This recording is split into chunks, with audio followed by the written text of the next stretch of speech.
Richard Martineau. Martineau. Un animateur pas comme les autres. Richard Martineau. Cube Radio. Bonjour, merci d'écouter Cube Radio. Cette émission est diffusée en direct du Bronx. Parce que c'est ça, là, le coin ici, là, Archambault, c'est tout ce qui restait qui avait de l'allure dans le coin. OK, c'est tout ce qui restait qui tenait debout encore, là. Tu sais, c'était le seul dernier bastion de ce qui ressemblait à une civilisation dans le quartier, là. Tu sais, là, t'allais chez Archambault, il y avait des livres, il y avait des... Tu sais, c'était la culture, puis tout ça. Moi, j'allais souvent, en sortant ici de Cube Radio, je vais continuer à y aller jusqu'au mois de juin, mais bon, en sortant de Cube Radio ici, bon, tu t'en vas là-bas et t'achètes des livres et tout ça, là, ça va fermer au mois de juin parce qu'on dit, écoutez, là, il y avait un texte dans Le Devoir, là, Archambault ferme pour de bon.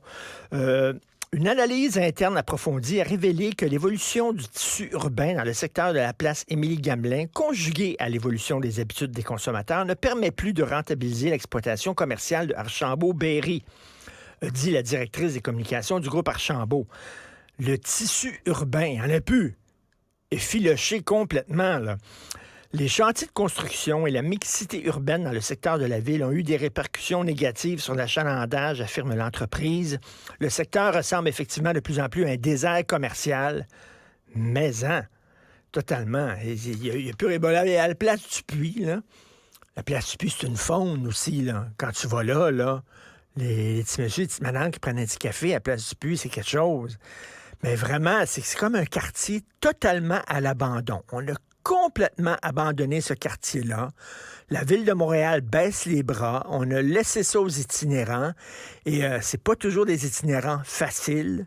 Il y en a qui sont toxicomanes, qui chirent ben raide. Je vous le dis, pour les filles du coin, là, les filles de la station qui arrivent ici le matin très tôt, moi, c'est un peu inquiétant.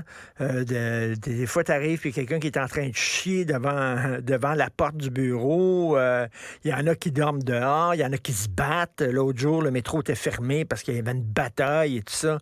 C'est vraiment rendu le Bronx. Sur la Ville de Montréal, ben c'est comme ça. Qu'est-ce que vous voulez? Puis là, il y a des chantiers partout, puis les rues sont fermées, puis on laisse les commerces mourir à petit feu. La rue Saint-Denis, c'est vraiment pitoyable.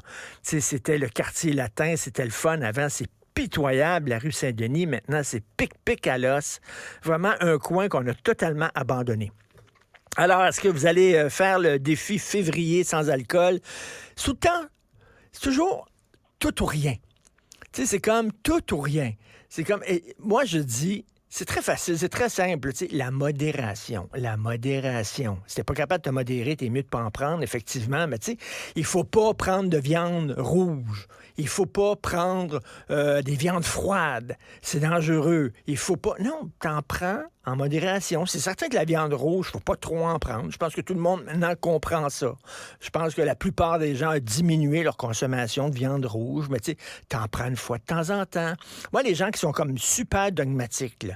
Moi, je suis vegan. C'est fini, je suis vegan. Je prends plus de miel pantoute, puis je prends plus d'œufs pantoute, puis je veux rien savoir. Puis les gens qui sont comme, boum, dogmatiques, là. Non, t'en prends, tu sais, la modération, tu fais attention. Là. Non, je prends plus de poisson parce qu'il y a du mercure là-dedans, puis tout ça.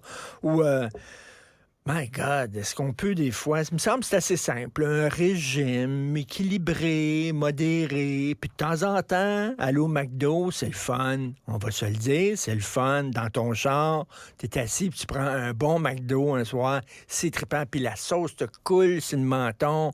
C'est le fun avec les bonnes frites de mal. Si t'es là tout le temps, il y a un Christi de problème, mais y aller de temps en temps. Alors moi, les affaires là, de non, ou lundi, tiens, c'est le jour sans achat. Faut pas acheter rien le lundi. Ben, au lieu d'acheter ton divan le lundi, tu vas l'acheter le mardi. Qu'est-ce que ça change exactement, là?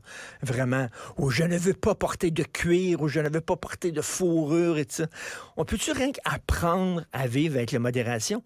En politique aussi. En politique, c'est plutôt qu'être de... Moi, je suis de gauche, puis tout est de gauche, puis toutes mes politiques sont de gauche, puis je veux rien savoir de l'autre. Moi, je suis de droite, puis rien de droite, puis toutes les politiques sont de droite. On peut-tu, comme un mélange savant des deux, vivre par modération? On dirait que l'homme a besoin de s'appuyer sur un dogme, puis ça le rassure, tu sais. Non, je ne suis pas comme ça. La modération a bien meilleur goût. On devrait mettre ça sur nos plaques d'immatriculation.